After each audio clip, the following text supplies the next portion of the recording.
갤럭시 스마트폰의 새로운 라인업 발표 소식과 스타크래프트 저작권 논란 등 이번 주에도 IT 업계는 분주하게 움직이는 모습이었습니다. 10월 마지막 주 알짜 뉴스 한 주간의 주요 소식으로 시작합니다. 삼성전자가 다음 달 8일 갤럭시 스마트폰의 새로운 라인업을 발표한다는 소식입니다. 미국 현지 언론사들에게 보낸 초청장에는 새로운 안드로이드 운영체제를 탑재한 기기를 발표한다는 것 외에 구체적인 내용은 없었는데요. 2개의 OLED 디스플레이를 탑재하고 3인치 이상의 메인 화면을 갖출 것이라고 엔가젯은 예상했습니다. 한편 이번 주로 예정됐던 안드로이드 2.2 버전 프로요의 국내 업그레이드는 잠정 연기됐습니다. 아이폰의 잠금 화면을 버그를 이용해 푸는 방법을 알려주는 동영상이 유튜브에 올라왔습니다. 잠금 화면에서 긴급 통화를 선택한 후 임의의 번호 3개를 누른 뒤 통화 버튼과 전원 버튼을 연이어 누르면 잠금이 해제되는 건데요. 아이폰 전체를 사용할 수 있는 것은 아니고 전화번호부 화면만 확인이 가능합니다. 하지만 연락처가 모두 공개되고 통화도 할 수 있어 문제가 되고 있습니다. 스타크래프트의 지적재산권 문제를 두고 갈등 중인 블리자드와 한국 e스포츠협회가 결국 법정 맞대응에 들어갔습니다. 블리자드의 최고 운영 책임자는 최근 지금까지 방송사들이 블리자드의 지적재산권을 인정하지 않고 대회를 중계해왔다며 MBC게임을 상대로 소송을 결정했고 e스포츠협회는 이에 대해 지적재산권을 주장할 수 없는 공공재라고 대응하고 있습니다. LED TV 가격이 꾸준히 하락하고 있는 가운데 올해 말쯤에는 국내에서도 200만 원 이하의 가격으로 구입이 가능할 것으로 보입니다. 삼성과 LG전자의 46, 47인치 LED TV 가격도 최근 매달 10만 원가량씩 떨어지고 있으며 이런 하락세는 신상품 프로모션과 패널 가격 인하 등이 복합적인 원인인 것으로 보입니다. 인텔과 애플 등이 후원하는 와이파이 연합이 새로운 와이파이 표준인 와이파이 다이렉트 기술을 선보였습니다. 이 기술은 컴퓨터나 카메라 등의 전자장비를 네트워크나 AP를 거치지 않고 기기끼리 직접 연결할 수 있으며 이동할 경우 새로운 AP에 접속하지 않고 개인의 와이파이 네트워크가 자체적으로 이동하며 회선을 유지하는 시스템이라고 연합은 밝혔습니다. 오버추어 코리아는 지난 26일 온라인 마케팅 서밋 2010 행사에서 검색 결과에 맞는 배너 광고를 보여주는 새로운 광고 솔루션을 공개했습니다. 또 이 밖에도 SNS 애드와 비디오 애드 등 다양한 사용자 기반 광고 모델을 발표했습니다. 구글 번역 페이지에 대한민국을 입력하고 일본어로 번역하면 일본, 니폰으로 표기되는 것이 발견돼 물의를 빚었습니다. 이에 대해 네티즌들 사이에서는 번역 제한하기 기능을 이용해 수정하자는 의견들이 오갔고 구글은 기계상의 문제였다고 밝히고 곧바로 오류를 수정했습니다. 회사 홈페이지 제작을 전문 업체에 맡겼더라도 홈페이지 내의 배경 그림 등을 오프라인 매장의 벽지로 쓰는 일은 불법이라는 판결이 나왔습니다. 웹사이트 제작 계약 시 사이트의 소유권과 변경권 등이 모두 회사에 주어졌다고 하더라도 그 조항은 해당 웹사이트 내에서만 권리를 행사할 수 있다는 뜻으로 해석해야 합니다. 엔가젯이 플레이스테이션 폰의 이미지를 공개했습니다. 소니 에릭슨의 게임 컨트롤러와 안드로이드 운영체제를 채용했으며 슬라이드 방식의 카메라와 플래시가 장착됐습니다. 이 밖에 1GHz 퀄컴 프로세서와 1GB 메모리를 탑재했다고도 엔가젯은 전했습니다.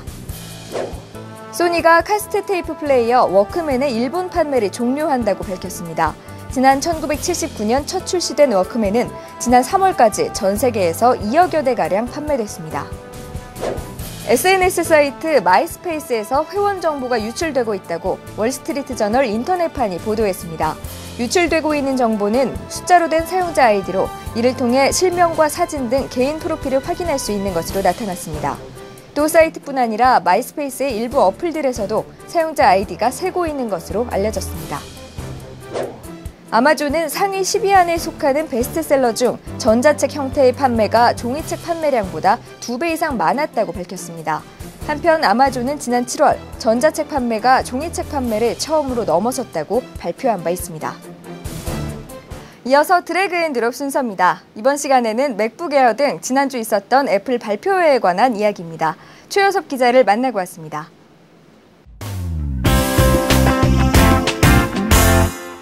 안녕하세요. 네, 안녕하세요. 요즘 애플이 정말 달리는 분위기예요. 지난주에 또 신제품을 발표했죠. 네, 거의 뭐 쏟아지는 분위기인데 이번에는 맥북 에어 2가지와 새로운 맥OS 10 라이언을 발표했습니다. 근데 애플이 신제품 발표를 할 때는 항상 그 제품뿐 아니라 CEO의 발표 내용도 항상 주목을 받곤 하잖아요. 네, 또 무슨 최근에 어떤 특별한 이야기를 해서 또 이슈가 된 것 같은데. 네, 7인치 태블릿에 대해서 호평을 했는데 네. 뭐 사실 그동안 애플도 뭐 7인치 아이패드를 내놓을 거라는 소문도 많이 있었고요. 네. 그렇긴 했는데 스티브 잡스가 이번에 딱 끊어서 네. 7인치 태블릿은 개인용 컴퓨팅에 딱 좋지 않다는 식으로 발언을 했어요. 네. 이거는 뭐 갤럭시 탭이라든지 뭐 네. 여러 군데서 나오고 있는 7인치 태블릿에 대해서 안드로이드 태블릿에 대해서 한 얘기일 수도 있지만 네.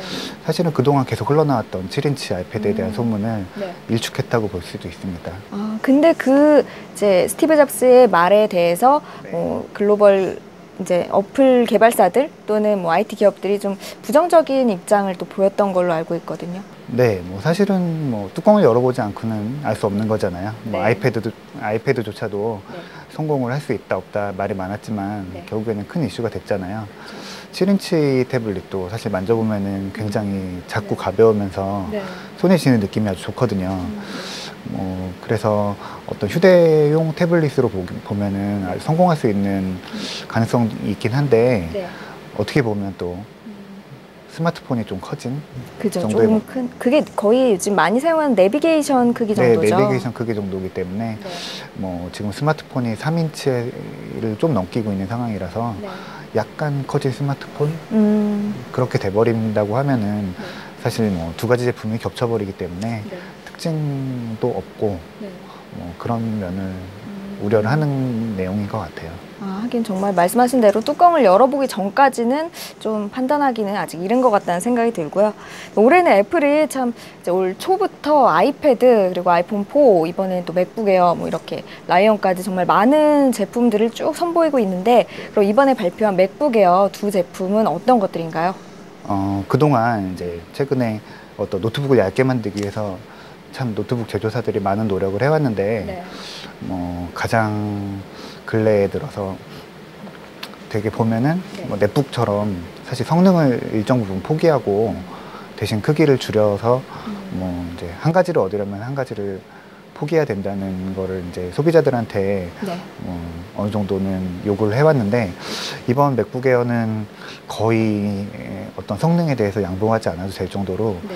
성능이 뛰어나면서 기존 사실 이렇게 큰 맥북 프로와 거의 성능이 비슷하거든요. 네. 비슷한 성능에 뭐 두께나 무게는 거의 뭐 이런 제품과 비교할 수 없을 정도로 슬림하게 아주 나온 게 특징이죠. 아, 근데 뭐 얘기를 들어보면은 뭐 메인보드나 전지 같은 건 좀 작아졌는데 성능은 오히려 뛰어나다 뭐 이런 얘기가 있는데 어떻게 그럴 수가 있는 거죠? 일단은 메인보드 크기가 아주 줄었고요. 네. 굉장히 작아졌고 네. 배터리도 이제 리튬 폴리머를 써서 네. 만든 것도 있고 그런 어떤 저전력 기반에다가 네. 또 가장 큰 특징이 하드디스크 대신에 SSD를 썼어요. 네. 뭐 1세대 맥북 에어도 사실 SSD를 썼는데 네.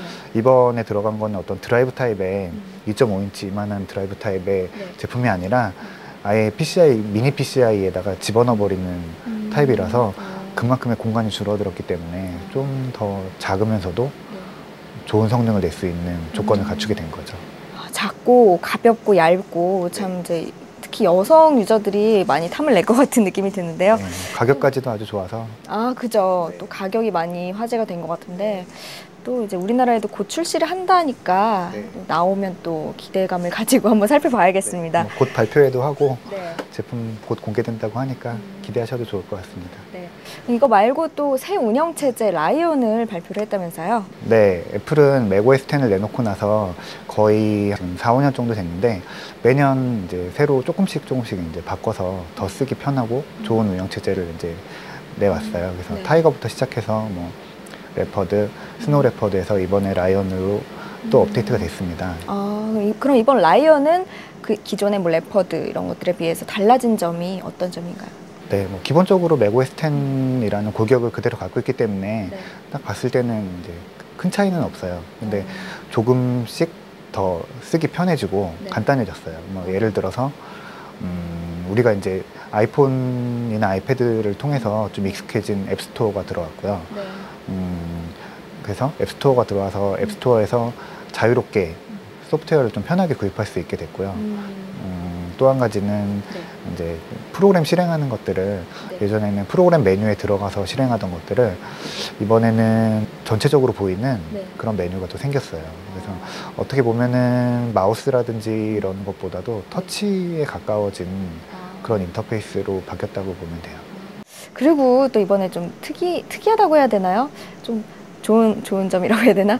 또 이번에 화상전화, 페이스타임이 이제 맥북에서도 사용을 할 수 있게 됐다면서요? 네, 이제 기존에 아이폰 4랑 아이팟 터치에서 되던 이제 페이스타임을 맥북에도 옮겼어요.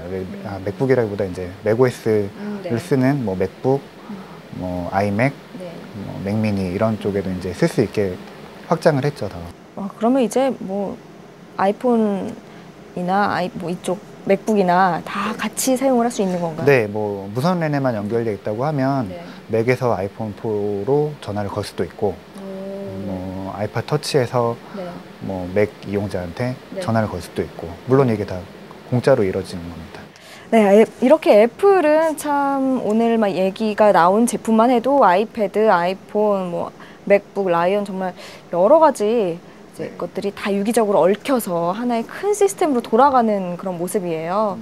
네, 저는 사실 제대로 써본 제품이 아직 아이폰밖에 없지만 그래도 점점 더 호기심도 생기고 또 이제 조금 더 가격도 저렴해진 채로 나온다고 하니까 더 기대가 됩니다. 네, 다음에 우리나라에 정식으로 들어오면 그때 제대로 한번 제품 보여주세요. 네, 가지고 오도록 하겠습니다. 네, 오늘 설명 감사드립니다. 네, 감사합니다. 고맙습니다. 네.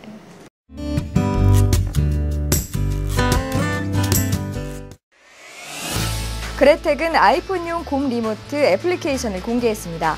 애플리케이션 구동으로 PC의 곰 플레이어와 곰 오디오를 원격으로 제어할 수 있으며 PC 종료와 재시작, 타이머 설정 등이 가능합니다.